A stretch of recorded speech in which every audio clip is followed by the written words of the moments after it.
안녕하십니까, 여러분.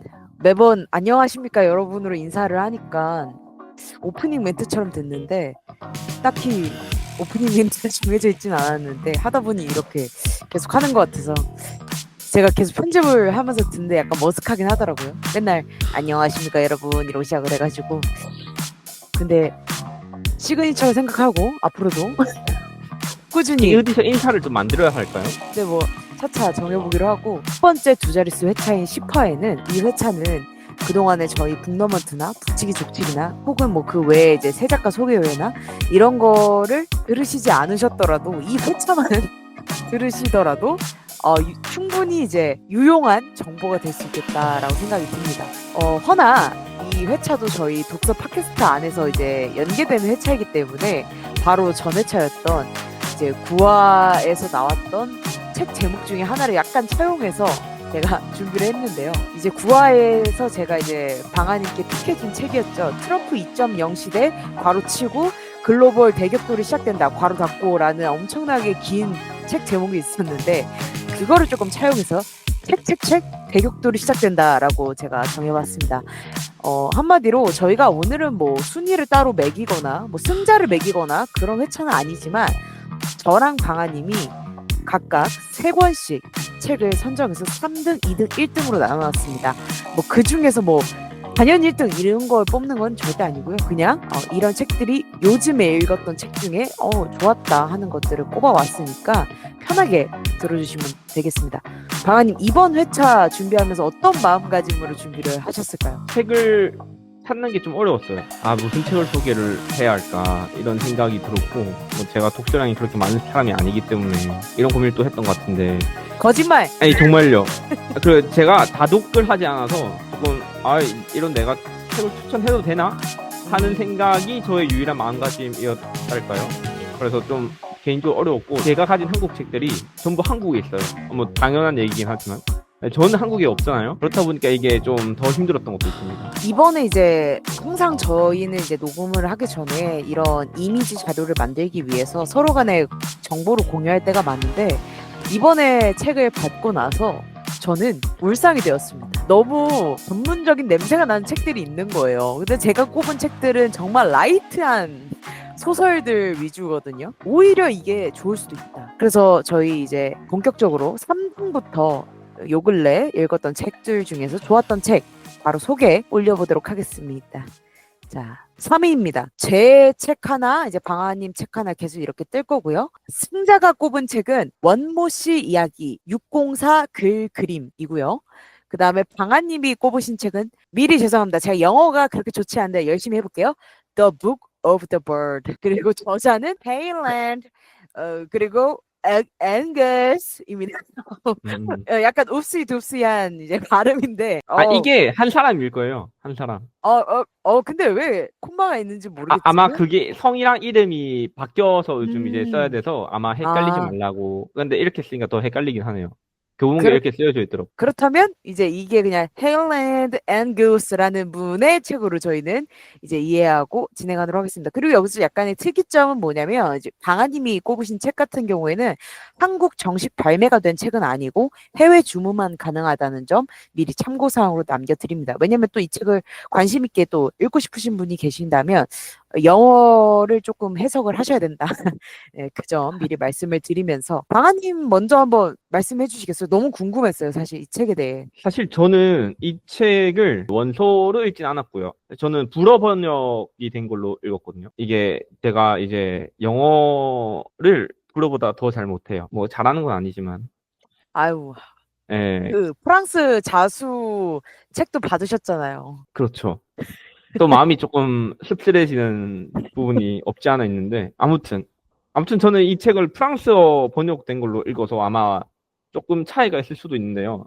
아마 그래도 큰 내용은 다르지 않겠죠? 일단 여기 이 책 제목이 더 북 오브 더 벌드잖아요. 그러니까 새에 대한 책 뭐 이런 것 같은데, 이 부제목이 있어요. 프랑스어로는 이제 예술 속의 새들이에요. 예술 작품 속의 새들 뭐 이렇게 볼 수도 있을 것 같은데, 이게 단순히 새들에 대한 얘기가 아니라 이 예술 작품들 속에 들어가 있는 새, 그러니까 이 예술과 새가 함께 이제 소개되고 있는 음, 그런 작품이에요. 그 영어로도 아마 벌드 인 아트 이렇게 되어 있는 것 음, 같은데요. 일단 여기 나와 있는 작가들이 또 유명한 작가들도 많아요. 우리가 알만한 예술에 대한 그런 걸 몰라도 미술에 대한 그런 걸 몰라도 르네 마그리트 이런 사람들도 많이 있고요. 그리고 뿐만 아니라 약간 젊은 지금 그러니까 젊은이라고 하면 이상한데 지금 현재 살아 계시는 분들도 있어요. 음. 살아서 지금 작품 활동하시는 분들도 있고 여기 작품이 소개된 정식적으로 여기 텍스트랑 같이 소개된 작품뿐만 아니라 중간중간에 이제 삽입된 작품 그림들도 여러 편이 있거든요. 음, 이런 작품들도 보면은 지금 인스타 저 찾아봤는데 작품이 올라간 작가님 음, 인스타도 있어서 저도 계정을 또 팔로우를 했었거든요. 이거를 읽고 음, 되게 그림이 또 일단 귀여워요. 귀여운 그림도 많고 또 음. 이런저런 에피소드도 있더라고요. 그래서 이게 영어를 몰라도 사실 충분히 볼만해요. 저도 뭐 말씀드렸다시피 저는 프랑스어 공부한다는 느낌으로 이 책을 읽었는데요. 언어가 없이도 충분히 우리는 미술관에 가잖아요. 이 한 손에 잡히는 작은 미술관이다. 이렇게 생각하셔도 되지 않을까. 설명? 어쩌라고? 난 몰라. 하지만 난 이 작품을 봤어. 거기에 이미 가치가 있는 작품이 아닌가 하는 음. 생각이 드네요. 약간 인상 깊은 에피소드 같은 걸 좀 말씀드려도 될까요? 좋죠. 어, 그게 저도 몰랐던 사실이었는데요. 이 책을 통해서 또 제가 알게 된 사실인데, 이 작품에 클림트 작품이 실려요. 친구들이라는, 뭐, 여자 친구들이라는 제목이고, 뭐, 그냥 이제 여사친 같은 이제 느낌인 것 같은데, 이제 거기, 이 작품이 2차 세계대전 때, 음, 음. 나치가 이 작품들, 이제 이 작품 포함해서 클림트 작품들을 많이 훔쳤나 봐요. 이 작품 이제 훔쳐서 그 오스트리아의 인멘도르프라는 성이 있어요. 그 성 안에 이제 이 클림트의 작품들을 쭈르륵 보관을 해놨는데 결국 나치가 전쟁에서 지잖아요. 그래서 이제 딱 패배할 것 같은 이 필링이 오니까 이 군인들이 장교들이랑 군인들이 이 작품들을 숨겨놓은 탑을 폭발시켜가지고 이 작품들이 전부 소실됐대요. 그래서 이 작품은 이 친구들이란 작품은 더 이상 이제 실존하지 않는 거죠. 그래서 이 책을 사시면 하지만 볼 수 있다. 사진으로는 아마 남아 있는가 봐요. 그래서 이 책에도 어, 그 그림이 남아 있고요. 한 가지 더 얘기를 드리자면 혹시 찌르렉이라는 새를 아시나요? 그 새로운 폴더 만들 때 이름으로 나왔던 것 같아요. 맞아요. 맞아요. 그 우리 인터넷에서만 우리가 아니 컴퓨터에서만 마주친 새인데 이 새가 철새예요. 철새가 이제 이 새가 이렇게 움직이잖아요. 철새들은 계절이 바뀌면 그때 이 찌르르 하는 소리를 낸대요. 이게 엄청 시끄러운 음, 소리를. 음, 근데 이게 그 새가 너무 떼지어서 움직이니까 하늘이 어두워지는데 이 하늘이 어두워지는 이유랑 이 소리 때문에 포식자들을 이제 따돌릴 수 있는 그런 게 된다고 하더라고요. 전 이걸 보면서 그 우리 점과성과새가 떠올랐어요. 그때 음, 이제 부딪히잖아요. 그래서 머리를 다치잖아요. 그게 좀 떠오르더라고요. 이제 음. 이 친구들도 이렇게 함께 같이 군무를 쓰면서 날아갔으면 그 포식자들을 피해서 이제 갈 수 있지 않을까 하는 그런 안타까운 마음이 또 들었습니다. 지금 쭉 이제 설명과 약간의 덕심을 본 것 같은 기분도 드는데요. 근데 그 기분을 든 게 뭐냐면 이 책을 이제 인터넷에 쳐봤을 때 판매 페이지, 영어로 된 판매 페이지가 나오는데 맨 마지막 줄에 뭐라 써져 있냐면 This is the perfect gift for all bird lovers라고 되어 있어요. 그러니까 모든 새와 인간들에게 최고의 선물이 될 거라고 이제 나와 있는데 음, 우리 방아님 또 새하면 또 방아님 아니겠습니까? 까마귀부터 우리 방금도 이제 참새 친구까지 한데 모아 사랑해줄 수 있는 세조와 인간으로서 이 책이 되게 찰떡이었겠다라는 생각이 지금 문득 들었고요. 너무 좋은 책 같은데 한국어로 정발되면 너무 좋을 것 같아요. 꼭 한국어로 나오면 좋겠어요. 진짜로. 구매 의사 있습니다. 한국어로 나오면.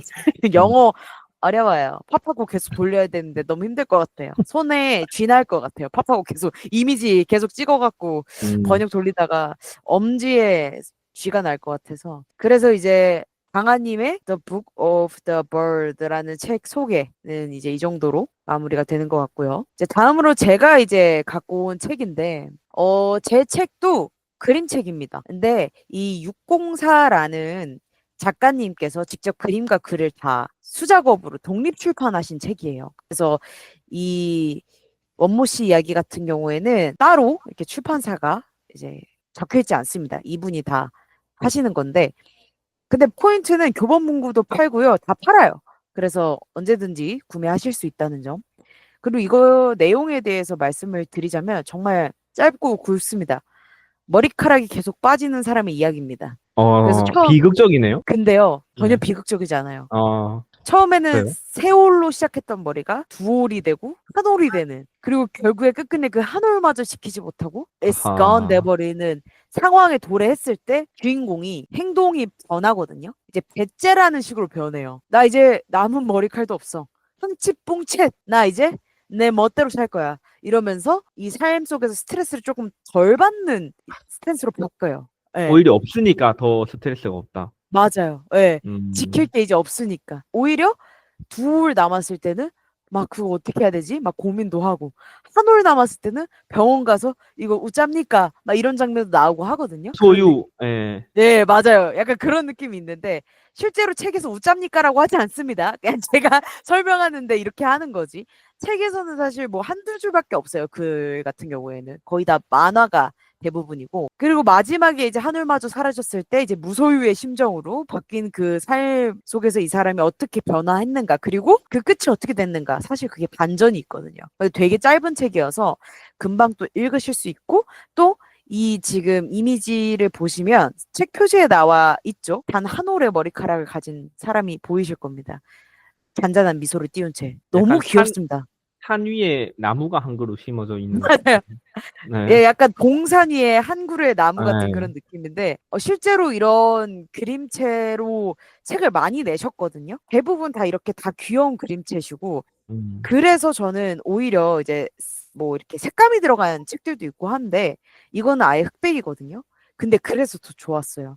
깔끔하고 보기 좋고 이제 이게 아무래도 이제 독립 출판이다 보니까 이북은 없고 종이책밖에 없는데 그래서 우리 방아님은 못 읽어보시겠지만 기회가 된다면 제가 나중에 한국에서 뭔가 이제 이 책뿐만 아니라 이것저것 넣어서 보내드릴 수 있으면 좋겠어요. 물론 제가 돈이 음. 많아야겠죠? 아니, 그래서 원모, 이름이 원모인가 보네요. 하나, 맞아요. 머리카락. 네, 아, 맞아요. 뭐. 근데 이 원모 씨가 처음에 세모 씨, 두모 씨, 그리고 원모 씨가 됩니다. 아하. 예, 구매해서 보실 분들이 계시기 때문에 또 이번에 추천이잖아요. 되게 족치기가 아니기 때문에 아쉽게도 끝까지 말씀을 못 드리나. 음. 그리고 음, 짧고 굵은 이제 만화이기 때문에 여기서 다 말해버리면 너무 아쉬울 것 그렇죠, 같아. 그렇죠. 좋아요. 예, 그래서 이 정도로 끝내고 방아님은 제가 방송 끝나고 한번 말씀을 드릴게요. 어떻게 되나. 좋습니다, 좋습니다. 궁금하네요. 이렇게 제가 또 이 새 그림이 있는 책을 갖고 오셔서 또 발맞춰서 저도 그림이 있는 책으로 또 선정을 음, 해봤습니다. 그리고 또 공교롭게도 이 표지가 또 하얀색으로 또 동일시 되어 있어요. 그래서 뭔가 기분도 좋고요. 볼 때. 음, 그래서 이번 3위 이렇게 총 2권 또 소개해 드렸고 저희 아직 남은 책들이 있으니까 바로 또 넘어가 보도록 할게요. 2위입니다. 승자가 갖고 온 책은 소란한 속삭임 예소연 작가님의 책이고요. 출판사는 위즈덤 하우스입니다. 그리고 방아님이 선정하신 책은 절망이 벤치에 앉아있다. 자크 프레베르 작가고요. 출판사는 민음사입니다. 좋습니다. 이번에는 제가 먼저 또 소개를 시켜드려 볼까 합니다. 예소연 작가님의 책 같은 경우에는 제가 웬만한 책은 다 읽었습니다. 몇 권은 못 읽은 게 있긴 하지만 그래도 대체로 최근에 나온 책들을 많이 읽었는데요. 이 책은 위즈덤 하우스에서 계속 꾸준히 내는 시리즈 중에 하나인 위픽 시리즈의 이제 한 권이고요. 이 소란한 속삭임 같은 경우에는 이것도 되게 짧은 단편 소설이기 때문에 전체적인 내용을 다 말씀을 드릴 순 없지만 큰 줄거리만 말씀을 드리자면 주인공이 이제 속삭임 클럽이라는 정말 그냥 작은 모임 하시는 분과 만나게 되면서 정말 실질적으로 모든 말이 속삭이면 중요해진다라는 모토를 갖고 있는 모임에 참석을 하게 되면서 벌어나는 일들에 대해서 써져 있는 책이고요. 이거를 선정한 제일 큰 이유는 요즘에는 더욱 느끼는 건데, 이 목소리 큰 사람이 이기는 게 너무 당연하다고 되어 있는 것 같아요. 이 세상이. 요즘에 좀 많이 느끼는 거지만. 근데 정말 이런 속삭임이 더 중요시되는 순간이 더욱 필요하지 않을까, 요즘 세상에? 이런 생각도 많이 들었고, 그리고 그 모토가 너무 좋았던 것 같아요. 무슨 말이든 속삭이면 되게 중요시하게 느껴진다. 라는 게 저에겐 되게 재밌는 소재였던 것 같아요. 그래서 정말 속삭이는데 정말 별거 아닌 얘기를 하거든요. 예를 들어서, 김치, 피자, 탕수육은 너무 맛있어요. 이런 얘기를 귓속말로 해요. 김치, 피자, 파스타? 김치, 피자, 탕수육이요. 김치 피자 탕수육이요. 그런 게 실제로 있나요? 맛이 있답니다. 아무튼 이런 이제 내용들을 속삭이면서 되게 귀 기울이게 되는 그런 것들이 저에겐 되게 재밌게 느껴졌고 또 한편으로는 일본 특유의 힐링 영화가 주는 따스함이 있었어요. 약간 잔잔하면서 보고 나면 마음이 따뜻해지는 그런 느낌? 그래서 가볍게 또 읽어보시면 또 재밌게 또 후딱후딱 읽어지는 책인 것 같아서 이렇게 들고 왔습니다. 김치 피자 탕수육에 되게 큰 아니, 저는 충격을 이거는 먹었습니다. 약간 용납할 수가 없는 수준인데요. 굉장히 좀 불쾌했어요, 그걸 듣고. 김치, 뭐라고요? 김치 치즈 탕수육? 피자. 피자 탕수육? 애초에 김치랑 피자 자체도 말이 안 되는 조합인데 거기에 탕수육을 바른다고? 약간 조금 저는 그걸 상상이 좀 가지가 않네요, 개인적으로. 한번 이 방송 끝나고 한번 찾아보세요. 네, 일단 한번 보겠습니다. 나중에 네. 유튜브에 근데 이해는 찾아보겠습니다. 돼요. 왜냐면 이 단어를 처음 들어보는 분들한테 이 얘기를 하면 처음 반응이 다 그래요. 그걸 왜 섞어? 어? 이러기 때문에 저는 뭐 그 이탈리아 사람들이 아메리카노, 아이스 아메리카노 먹는 걸 극혐하는 사실에 대해서 저는 이제 인정할 수밖에 없어요. 그 기분을 알 것 같아요. 점심 때 어, 먹은 그 음식들이 약간 니글거리네요, 배 안에서. 진짜 몰라서 그러는 거다. 이건 알면 지금 저는 군침이 돌거든요. 한번 찾아보겠습니다, 나중에. 예. 경험해보지 않았으니까. 이거 나중에 한국 오실 일 있으면 저 김피탕 제가 아니요, 준비해서 괜찮은데요? 너무 단호해. 너무 차가워요. 예, 좋습니다. 또 이렇게 책 얘기를 하다가 갑자기 김피탕 논란으로 번졌는데, 아무튼. 마저 좋습니다. 소개해 주시죠. 예, 네네. 절망이 벤치에 앉아 있다. 이게 지금 제 마음 같아요. 절망이 벤치에 앉아있다. 자, 이 책은 일단 믿음사 세계 시인 선 27번째로 나온 책이고요. 다크 프레베르라는 프랑스 시인이 쓴 시들을 아마 모아놓은 것 같아요. 그리고 절망이 벤치에 앉아있다는 시 이름이기도 하고요. 작품 이름이기도 하고 동시에 이 책 이름이기도 해요. 그리고 이 사람이 자크 프레베르라는 사람이 되게 프랑스에서는 되게 유명하다고 해야 될까요? 대중적으로 인기가 많은? 아마 지금 죽은 걸로 알고 있는데, 네, 죽었네요. 근데 이제 여전히 읽히는? 77년에 죽었으니까요. 네. 아무튼. 아니, 왜 웃고 계시죠? 죽은 것 같은데요? 죽었네요. 차가워요. 아니, 누구나 죽으니까요. 그거 맞는데, 너무, 네. 어, 아무튼, 안타깝게도 네, 이제, 예. 예. 아무튼, 국민 시인 같은 느낌이죠. 약간 우리나라로 치면 김소월 시인 음, 같은 그런 정도로 인지도가 있는 시인인 것 같아요. 그리고 이 사람이 혹시 그, 이제, 노래, 가요 같은 게 잠깐 삽입될 수 있는지 모르겠는데, 한국어로 고엽이라는 프랑스 샹송이 있어요. 프랑스 노래인데, 스텔라장 선생님께서 이제 또 노래를 한번 불러주신 적도 있는 걸로 아는데, 아무튼 되게 유명한 노래입니다. 가사가 이제 이 사람 작사로 된 그런 되게 유명하고, 시나리오도 쓴 걸로 알고 있고요. 방금 말씀드린 것처럼 작사도 했고요. 이렇게 시도 쓴 사람이고요. 스스로는 자기가 시인으로 생각도 있는, 안 했다는 것 같기도 해요. 그러니까 스스로 막 음, 그렇게 시에 대해서 거창하게 생각을 하고 그런 것 같지는 않고요. 이 시 지배보다는 이 사람에 대한 설명을 하는 게 아무래도 더 좋을 것 같은데, 이 음, 사람은, 자크 프레베르라는 사람은 처음에는 이제 초현실주의 이론적으로 올렸는데, 뭐 그게 그렇게 이 사람의 문학적 삶에서 큰 부분을 차지한 것 같지는 않고요. 대부분은 일상적이고 평범한 그런 단어들로 대중적으로 또 시를 썼고 그걸로 되게 유명해지기도 했던 것 같아요. 주제도 다양하게 다루고 그렇다 보니까 몇몇 지식인들은 이 사람의 시가 별로 깊지 못하다. 되게 평면적이고 음, 단순하다라는 비판도 있었죠. 이제 그렇다 보니까 흔히들 그렇잖아요. 대중적인 작품은 조금 문학성이 떨어지고 예술성이 떨어진다고 그런 착각을 하는 경우도 있고 실제로 그게 사실인 경우도 있으니까. 근데 이제 이 작품은 꼭 그렇지만은 않지 않나 하는 게 제 생각이고요. 또 그런 프랑스인들에게 여전히 이 시인이 사랑받는 이유는 이 사람의 시가 가지고 있는 그런 친숙함, 대중성이라고 말을 하지만 사실은 되게 프랑스적인 감수성, 그런 정서를 자극하고 있는 건 아닐까라는 생각도 저는 하고 있어요. 대중적이면서도 문학적인 시가 가지는 힘이 이 책 안에, 이 시 집안에 담겨져 있지 않을까. 그래서 이 시인은 여전히 읽히는 게 아닐까, 프랑스에서. 이런 생각을 좀 들고요. 뭐, 여기 시집 안에 정말 많은 편의 시들이 수록되어 있는데요. 이 시집의 사실 가장 큰 장점은 그거인 것 같아요. 원문으로도 쓰여 있어요. 음, 이게 한쪽에는 이 사람이 직접 쓴 이제 불어 원문이 쓰여 있고 오른쪽은 이제 번역가 김화영 번역가가 번역한 텍스트가 실려 있어요. 아마 불문학을 좋아하시는 분들은 김화영 번역가도 아마 잘 알고 계실 것 같은데 그래서 이 또 문학뿐만 아니라 프랑스어 공부하는 이 수많은 2천만 프랑스어 수강생들 2천만이 될지 모르겠습니다만 이분들도 한 번쯤 읽어볼 수 있지 않을까? 프랑스어 공부하면서 이 단어도 어렵지도 않고 나도 보면 어느 정도 이해가 되니까 여러 측면에서 읽어볼 만한 책인 것 같고요. 제가 뭐 한 작품만 낭송 아닌 낭송을 해보자면 긴 작품들이 몇 편 있더라고요. 긴 작품은 좀 별로고 짧은 거. 야, 제목은 첫날이에요. 첫날. 첫 번째 날. 첫날. 장롱 속에 하얀 호디불, 침대 속에 붉은 호디불, 어머니 뱃속에 어린 아기, 고통 속에 그의 어머니, 복도의 아버지, 집 속의 복도, 마을 속의 집, 어둠 속의 마을, 외침 속의 죽음, 그리고 삶 속의 어린 아기. 이 시가 그래도 전 좀 마음에 들었고, 다른 시들은 뭐 이만큼 좋은 시가 아닌 시도 좀 있어서 안타깝지만, 아무튼 뭐, 좋은 시들이 많이 있으니까, 내가 좀 어디서 아는 척 하고 싶다. 너 불문학 알아?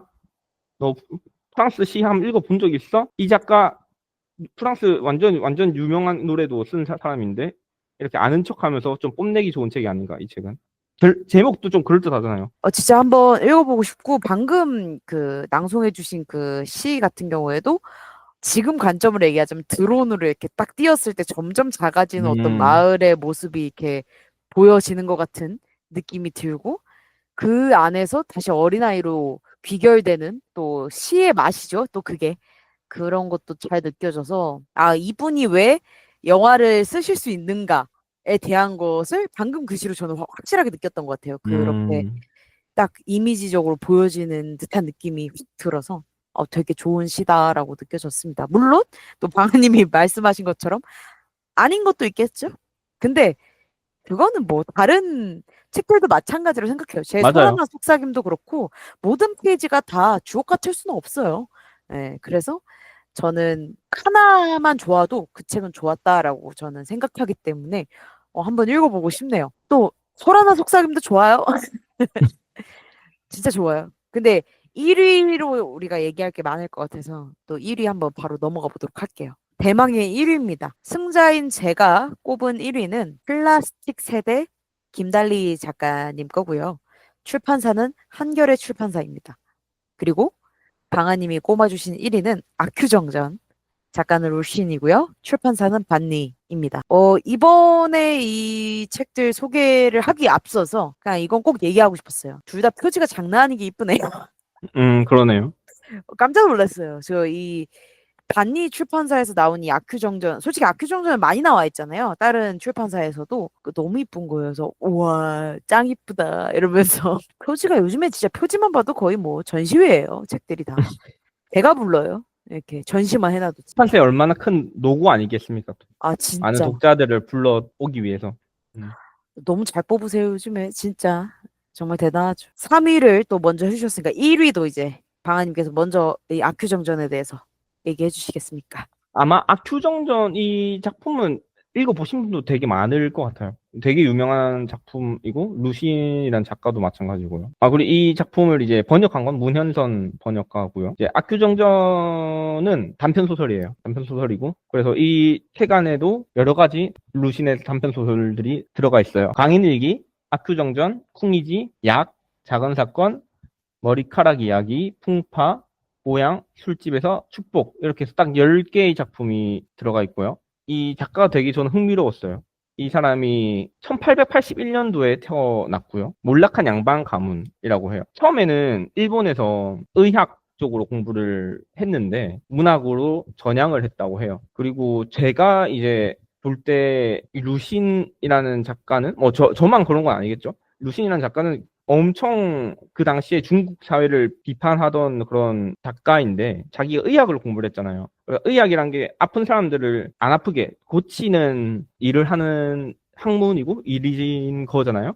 근데 그런 측면에서 좀 문학으로 접근한 건 아니었을까. 우리가 아프면 병을 진단받고 약을 처방받는 것처럼 루시는 문학으로 병든 사회를 나름대로 진단을 하고 이 문학이라는 것이 마치 그 주사나 약처럼 이제 사용될 수 있지 않을까라는 생각을 많이 하진 않았을까라고 생각이 들었어요. 제가 제일 좋아하는 작품은 사실 제목은 악교정전이지만 광인일기였어요. 광인일기가 이 사람 데뷔작이라고도 하더라고요. 이 이야기가 너무 재밌더라고요.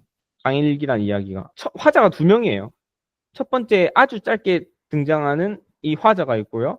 이 사람 친구의 동생이 쓴 일기를 이 사람이 약간 읽게 되는 약간 그런 느낌에 가까워요. 그리고 그렇다 보니까 이제 광인 일기가 된 거죠. 이 사람의 친구의 동생, 그러니까 두 번째 화자가 된 사람은 이제 사람들로부터, 마을 사람들이나 이런 사람들로부터 중병을 앓고 있다가 지금 완쾌되었다고 이제 알려져 있어요. 이 일기는 이 사람이 중병을 앓았을 때 약간 정신병처럼 이게 묘사가 되는데 그 중병을 앓았을 때의 일기예요. 이 사람은 그 중병을 앓는 동안 사람들이 인육을 먹는다고 식인을 한다고 생각을 해요. 그래서 나도 막 잡아먹힐지 모른다. 이 두려움이 일기로 관통하는 그런 감정인 것 같고요. 그리고 어느 날 이제 자기의 형이랑 얘기를 하다가 어떤 불현듯 이런 생각이 들어요. 자기가 어릴 때 여동생이 죽었거든요. 어쩌면 형이 여동생을 잡아먹었을지도 모르겠다. 어쩌면 이 형이 여동생을 나에게 먹였을지도 모르겠다 하는 그런 생각이 사로잡혀요. 그리고 이제 마지막에 아직 그 식인을 하지 않은 아이들이 있을지도 모르니까 아이를 구하자 하면서 소설이 끝나요. 그러니까 여기서의 식인이 단순히 진짜 사람을 먹는 행위로 저는 읽히지는 않았고요. 여기 보면 이런 문장도 있고 약간 4,000년 동안 식인을 하는 세상에서 내가 뭐 살아왔다. 뭐 약간 이런 내용이 있는데 이런 게 아마 스스로를 억압하고 이렇게 말하면 좀 이상한데 문명화되지 않고 근대화되지 못한 그런 과거의 그런 생각에 사로잡혀서 서로를 숨막히게 하고 서로가 서로를 정말 잡아먹는 것처럼 못 살게 구는 오래되고 낡은 생각들 혹은 지난 그런 시대의 그런 관습들, 전통들 속에서 우리는 살아가는 그런 사람들을 이제 비판하는 것처럼 저는 느껴졌어요. 저는 이 소설을 읽으면서 단순히 그런 부분도 있었지만, 그런 사회를 비판하는 부분도 있었지만, 이 시기는 하는 세상에서 이 사람은 아이들을 구하자 하면서 두려움에 떨면서 막 이런 불안감, 두려움들이 나름대로 오더라고요. 그래서 이 작품이 제일 좋았던 것 같기도 해요. 아, 이 사람은 정말 나름대로 한 명의 작가로서 또 한 명의 중국인으로서 이 중국을 정말 사랑하는 작가였겠구나. 나름대로. 이렇게까지 지독하게 뭔가 써내려가고 비판을 하는 거면 그거 역시 또 애정이 없으면 안 되는 일이라고 생각을 해요. 저랑 많이 달랐지만 그래도 되게 인정할 수밖에 없었다. 이렇게 마무리를 짓고 싶습니다. 요 근래 읽었던 책 중에 이미지로 각인이 제일 많이 된 책이 바로 이 플라스틱 세대였어요. 진짜 무슨 영화 본 줄 알았어요, 저는. 이 내용이 말 그대로 이제 플라스틱 세대, 플라스틱을 소화시킬 수 있는 세대가 새롭게 신인류가 등장하는 얘기거든요. 근데 이 플라스틱을 이제 소화시킬 수 있는 세대가 나오기 전에 사람들이 마치 좀비처럼 그냥 플라스틱을 막 먹어요. 말하자면 알코올 중독이나 이제 담배 중독처럼 플라스틱을 먹지 않으면 막 미쳐가고. 근데 먹으면 어떻게 돼요? 플라스틱 먹으면 죽죠. 사람 당연히 죽죠. 그래서 막 죽고 막 난리가 나는데 이제 그런 한 세대 다음 세대가 이제 플라스틱을 소화시킬 수 있는 세대라고 명칭을 해놨는데 어머나 세상에 이게 웬걸? 그 세대에서도 사람이 죽어가기 시작합니다. 음, 그러면서 이제 어떻게 이제 상황이 전개되는 그런 얘기인데 저는 이 책을 읽고 제일 충격적이었던 거는 묘사가 정말 기똥차게 되어 있거든요. 그래서 이걸 읽다 보면 속이 조금 안 좋아져요. 그래서 다이어트를 하시는 분들은 읽으시면은 식욕 감퇴 직방입니다. 이게 아무것도 먹고 싶지가 않아져요. 그러니까 이거 보면. 음, 왜냐면 플라스틱을 먹고 그게 이제 분해도 안 되고 당연히 그거는 죽음으로 갈 수밖에 없는 행위잖아요. 근데 그걸 먹고 막 토를 하고 막 난리가 난단 말이죠. 그래서 그거에 대해서 막 적혀있단 말이죠. 이 책 안에서. 와, 정말 충격적이었고, 지금 문득 이제 떠오르는 구절이자 장면 중에 하나가 뭐냐면, 이제 그 플라스틱 세대라고 명칭을 내리기 전 세대, 이제 막 플라스틱에 다들 중독되어 가는 그 시기에 자기 아내가 그 플라스틱에 중독되는 일이 발생한 어떤 남자에 대한 얘기가 나옵니다. 근데 그 아내가 임신을 했어요. 임신 테스트기를 아내가 먹습니다. 그것도 플라스틱이니까. 그것도 되게 그 앞뒤 이제 장면들이 있고 줄거리가 다 있는데 그거는 이제 꼭 읽어보셨으면 좋겠는데 이게 극 초반부에 나오긴 하거든요. 근데 그걸 먹고 이제 그 아내는 예, 살 수가 없죠. 소화도 안 되고 당연히.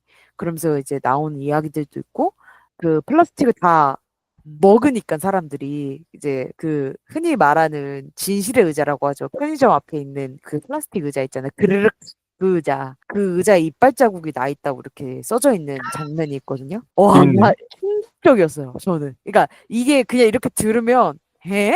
할 수 있는데 이 모든 상황을 다 보고 그걸 보잖아요. 정말 이걸 아니, 보면은 정말 충격적입니다. 예. 그럼 진짜 플라스틱을 소화를 시키는 사람도 있는 건가요? 그거는 책을 보시면 나와요. 아하. 그러면 김치, 피자, 탕수육을 먹고 그 디저트로 그릇까지 먹을 수 있겠네요? 그 사람들은 김치, 피자, 탕수육을 버리고 그 용기만 먹죠. 중독되어 있으니까. 오. 그 약간 음식을 어떤 아예 섭취를 안 하게 되는 건가요? 그러면? 예, 약간 어떤 느낌이냐면 음식을 먹으면 부대끼고 플라스틱을 먹으면 상쾌한 거야. 약간 산뜻한 느낌이 좀비인데 나. 플라스틱을 먹는 좀비 같은 맞아요. 느낌이구나. 완전 좀비, 완전 좀비처럼 사람들이 나오거든요. 음, 그 네. 왜 외국에 마약이 합법화되거나 아니면 그냥 마약이 조금 많이 상용화된 거리 같은데 이제 막 뉴스 음, 보도 같은 거 보면 사람들 막 이렇게 막 이렇게 네네. 서 있잖아요. 그렇죠. 그런 것처럼 약간 이 플라스틱에 중독이 된 거는 거의 뭐 이 사리 분별이 안 돼요. 제가 봤을 때는 무슨 생각이 들었냐면 우리가 좀비 아포칼립스 어떤 그 영화 봤을 때 그 좀비 사태가 막 발발했을 때 상황을 다룬 영화도 있고 이제 음, 그 후 10년 후 막 이러면서 다룬 영화도 있고 하잖아요. 네. 그 모든 걸 함축시켜 놓은 소설 같았어요. 음, 그래서 되게 앞전 내용을 읽고 그 뒤에 내용까지 다 읽어봤을 때 그 하나의 진짜 세계관이 완성이 돼버리는 작가들의 상상력이란 정말 음. 대단하다라는 걸 또 깨닫게 되는 어떤 계기를 우리 김달리 작가님께서 주시지 않으셨나. 결말은 어떻게 되죠? 방송 끝나고 제가 따로 아, 귀띔해 드릴게요. 읽어보겠습니다, 제가. 이거 궁금하네요. 이거는 예, 결말까지 얘기하면 또 추천이 아니니까 웰메이드 영화 한 편 보는 것 같은 맛도 느껴지고요. 정말 음, 재밌으니까요. 한 번씩. 아큐정전도 뭐 제 생각에는 클래식 이즈 클래식이라고 예, 고전의 맛도 있으니까 둘 다 아주 약간 좀 그런 느낌이네요. 플라스틱 세대처럼 신세대 대 약간 고전 세대 약간 이런 느낌으로 두 개가 좀 약간 올라와 그렇네요. 있는데 결이 좀 비슷한 것도 있는 것 같고요. 음, 맞아요. 결도 음, 비슷하고 약간 사회 비판적인 느낌이 있으니까요. 음. 좋습니다. 오늘 또 이렇게 길고 긴 대화를 통해서 총 무려 6권의 책을 저희는 소개시켜 드렸는데, 뭐 이 중에 군침 도는 거 있으시면 한번 읽어보시고, 이 방송 들으시고 읽으시고, 이걸 왜 추천해 줬어? 라고 생각 드시면 또 말씀해 주시고, 추천해 주셔서 감사합니다 생각 드셔도 말씀해 주세요. 다 재밌게 직접 다 읽은 책들이니까 또 이렇게 말씀드릴 수 있는 점 참고 부탁드리면서 오늘 이렇게 또 얘기하다 보니까 또 좋아하는 책들 얘기하다 보니까 좀 신이 났던 것 같아요. 저도 그렇고 방아님도 그렇고 오늘 녹음 또 어떠셨나요? 이 컨텐츠 되게 재밌는 것 같아요. 이거를 뭐 청취자분들이 또 좋아해 주실지 모르겠는데 저는 이걸 하니까 또 이제 승자님의 픽들을 또 제가 볼 수 있잖아요. 좋아하시는 책들도 저도 보면서 재밌겠다 하는 생각도 들었고요. 또 제가 추천드린 책들을 다시 떠올릴 수 있게 돼서 또 그런 점에서 또 재밌는 것 같아요. 만약 이번에 조회수가 잘 나오고 많은 분들이 좋아해 주신다면 정규 컨텐츠로 조금 한번 자리매김하는 것도 나쁘지 않을 것 같고요. 네. 그래서 이제 오늘 이 10화의 또 연계선상으로 11화도 이런 비슷한 콘텐츠 저희가 준비해 올 텐데 조금 달라요. 이번 회차랑 좀 많이 다를 거지만 그래도 또 재밌을 거니까 또 많은 관심 부탁드리고 다 여러분들 덕분에 또 저희가 이렇게 두 자릿수 회차까지 접어들었습니다. 많은 분들이 또 이렇게 봐주시고 애정해주시고 해주셔서 저희 앞으로도 또 재밌는 영상들, 재밌는 팟캐스트들 많이 녹음해서 들려드릴 테니까요. 아직 구독 안 하신 분이 계시다면 구독해주시고 아직 좋아요를 안 누르셨다면 좋아요도 눌러주시기 바랍니다. 오늘도 고생 많으셨습니다. 들어주셔서 감사하고요. 방아님 고생 많으셨습니다. 고생하셨습니다. 감사합니다. 아령. 빠이용.